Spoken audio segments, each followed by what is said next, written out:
Augusta's Imperial Theatre celebrates 100 years this month. Centered in the heart of downtown, the building has a rich history. News Channel 6's Samantha Williams talked with the executive director today. She joins us live in the studio with more. Samantha?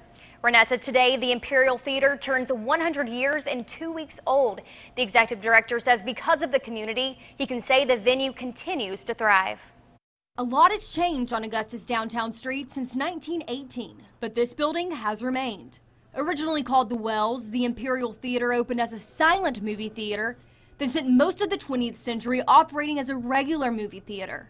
It closed for a little while in the early 1980s. It was saved by community support and was transformed into a community performing arts theater. Charles Scavullo has worked at the Imperial for more than a decade, and he says the building has not always looked the way it does now. When it first opened 100 years ago, it was Art Deco. It was very bright. It was very audacious in terms of the color scheme that was selected. But the architecture is a big reason why people continue to visit the venue. Two brothers, Bradley and Anthony, drove from Atlanta Sunday to watch Sister Act. It looks very much like an old Broadway theater.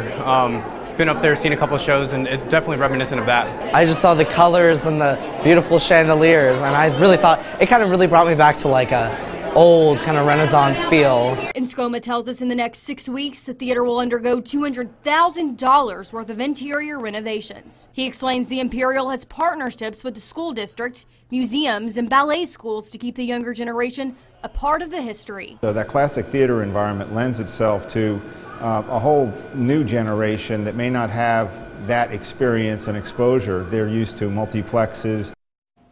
For information on upcoming shows, you can visit our website, WJBF.com. Back to you, Renetta.